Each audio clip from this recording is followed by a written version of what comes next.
All right, here's the scenario. Your match gets called at a tournament. You only have 5 minutes to warm up. What do? What do you need to work on to get prepared for that match?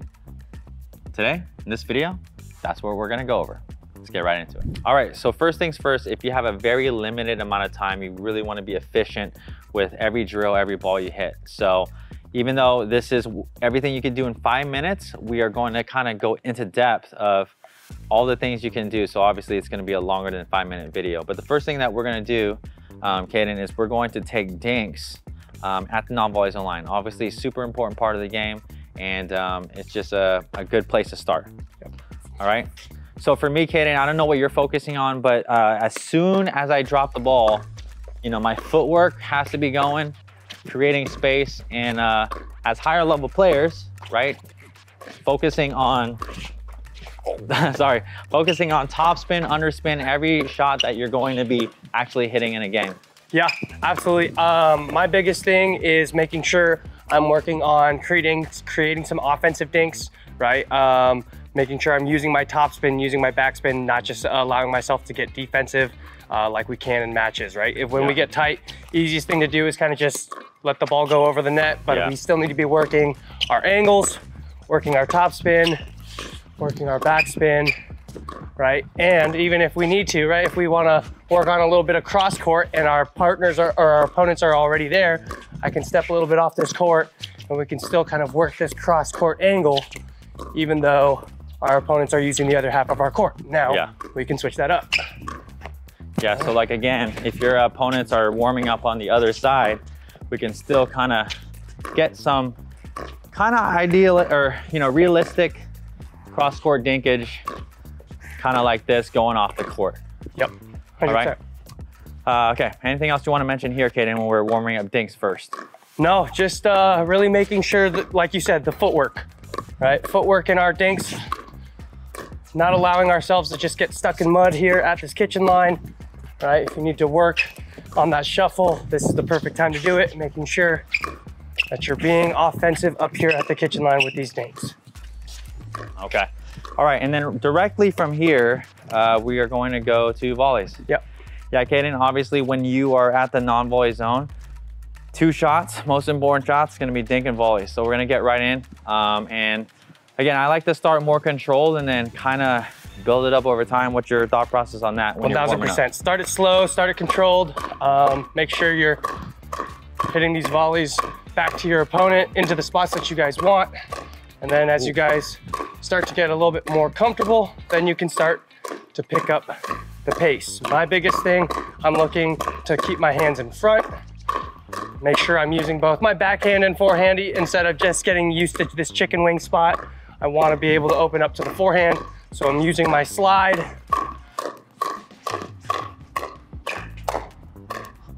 Good. And of course, eventually trying to win these points on the volleys. Here we go. Oh, good chicken wing right there. Reset. Oh, chicken wing. Oh, okay. Spoke a little too soon there. Yeah, so yeah, really important thing for me, again, hitting realistic volleys. Obviously, we're gonna start kind of compact, nice and kind of cooperative. But as you pick it up, we wanna start to move those targets around, force that dominant side hip, maybe that non-dominant side hip, the high shoulder up here. Yeah. Force different spots so that we're actually getting to those balls and practicing. Correct, right. Do you want to take your pickleball game to new heights? Join us for our 5-day VIP intensives here in sunny Phoenix, Arizona. If you're struggling to improve your game and maybe you feel like you've plateaued, I've specifically designed this training program for you. This exclusive training will include over 25 hours of instruction, a personalized written action plan, and also an in-house round-robin tournament designed to get you to play your best game under pressure situations. So don't miss out on this opportunity. Make sure you click on the link in the description below. Pack your bags, and I'll see you on the court. Okay, so this next drill, we're going to take turns attacking each other. If you are not the one attacking, typically you're going to be either countering or resetting. But in this case, when we're attacking, we're talking more about the speed up, right? So looking to attack balls off the bounce, or maybe a lower dink that you would try and work and use in a game. So we'll take turns. Jordan's gonna attack me first, and then we'll switch roles. Okay, here we go.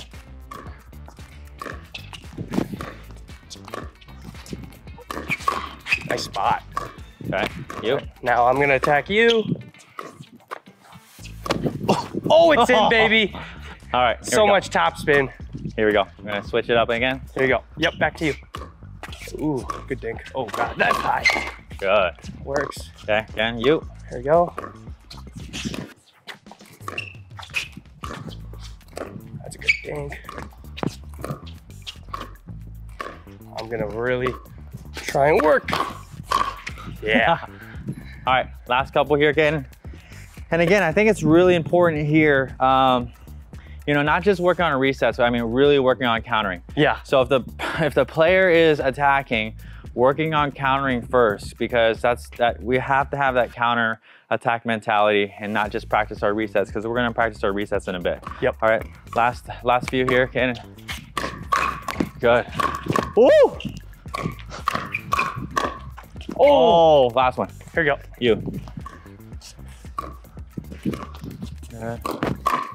Oh, it's a good ball. Okay. All right, so now that we played some points up at the kitchen line, dinks, volleys with speed ups and counters, now we're gonna head back into the transition zone, okay? So Caden's back there, kind of right in the middle. And again, starting out a little bit cooperative. Yeah. I like to give him balls that he could volley, and then I'm gonna start to make it more tougher and move it around. Here we go. Okay?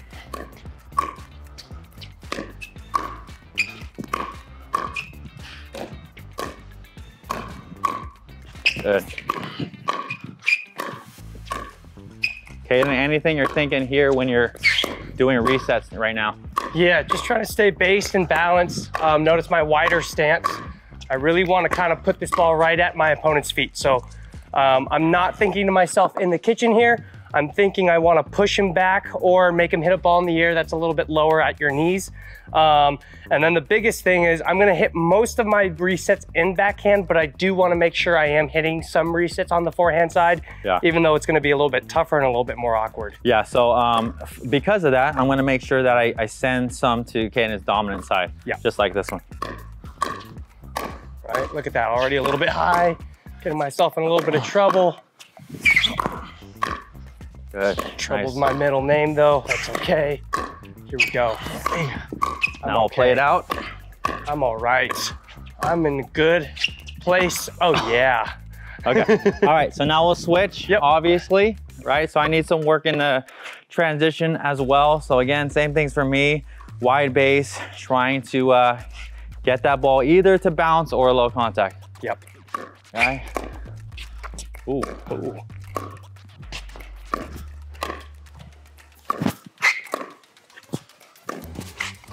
Nice. Good spot. Oh, yucky. Okay. Here we go, Caden. A couple more here. All right. So for me too, because I've started to adapt a two-handed reset into my game, I'm trying to also alternate and use both as well here. So sometimes I might dig it out like that, two like that, or just go one there. Yep. Good ball. Thanks. It's also important to note that right now, Jordan's working on his resets, and yes, that is the main kind of priority of this goal, but I'm also working on fourth and sixth shots right here. So working on applying pressure while they're moving up to the kitchen line. So good drill for both of us. Really making sure we're practicing all the shots that we're gonna be using in pickleball. Oh, yeah. Oh. Ow. That felt good. All right, so once I've worked on my resets, I'm gonna bring it back here to the baseline and focus on my third shots. Now, not just my drops and not just my drives, but I'm gonna be working on both. And part of, working on both is also working on my decision making. So if I get a slower, higher ball, maybe I'll look to drive. If I'm getting something with a little bit more pace and a little bit lower, I might look to drop, all right? So mix it up, make the right decision, so when it comes to gameplay, you know exactly what you need to do.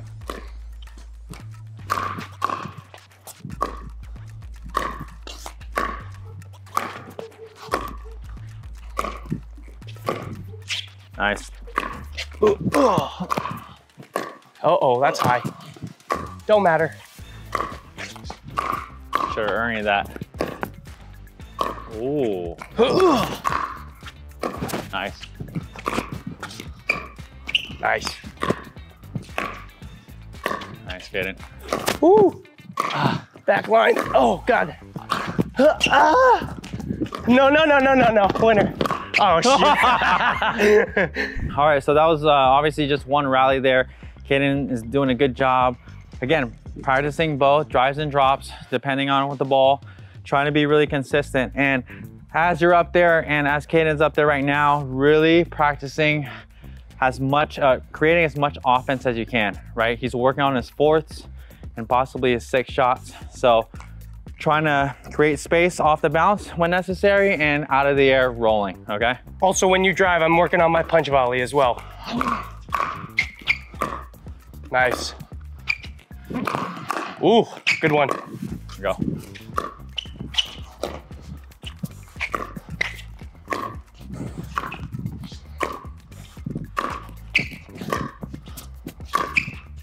Oh, a little long. Here we go. Loosen that grip a little bit. Here we go, yeah. Nice. Wow, home run. Okay. I'm strong. I had my vitamins today, guys. Here we go. Nice drop, push it off that line. That's good.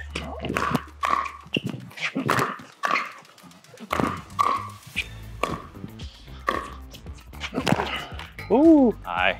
Now, even in practice, when Jordan is hitting his drives, if he's hitting balls that I think are going out, I will let those go as well. Only because I do want to practice it just like I would in a match. So if that ball's flying high, even though yes, I do want to give him the reps, I want to train myself to remember that a lot of drives do go out and I have to let those go. Sure, and even for me too, I don't want to just be driving away and thinking my balls are going in. So I think that's really good both ways. Okay, last one, Ken. Oh, that had a lot of spin on that. Lot of spin. All right, so now that we did some drilling and some reps at the net in transition and also doing our third shot, drops and drives, now it's time to get into some serve and returns. Really important, obviously, especially if you're trying to create offense and put more and more in your serve and returns.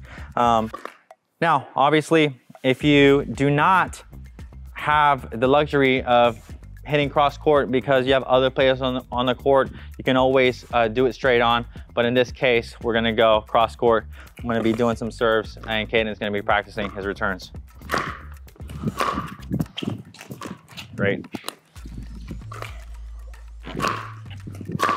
Nice. All right, now we'll switch. Caden will do some serves. Nice. Miss it.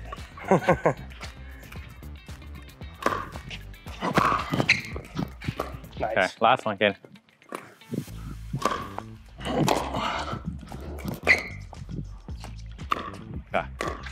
Okay, once you've done all those steps, if you do have a little bit more time, you can start to do a couple just skinny single points.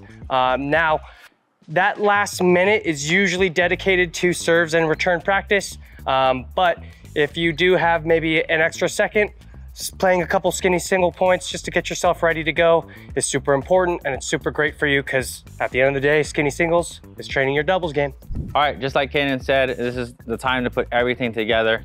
So here we go, from serve return to thirds to resets and drops. Here we go. Zeros.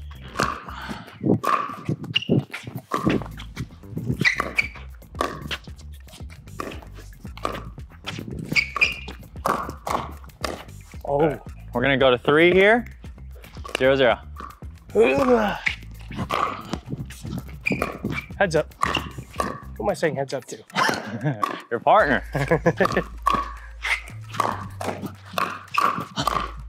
No! Stinking way. Zeros. Oh yeah. This is where you want to get all those service errors out of your system here. Get all the bad ones out of the way. Here we go. A little long, sir. All right. That's an easy one. Here we go. Here comes 2. Ooh. Uh-oh, that's also out, sir. Oh! You know it. All right, 2-0, game point. Hey. Oh, that's dirty. And he can try and call it out. Out. He knows. Out. He knows. He knows. I'm gonna do my little happy dance. One more, Caden. We'll go, what is it called? What do they call in the gambling world? Double or nothing, all right? I know you won those 3. Okay. Double or nothing. Here we go. Hey, hey.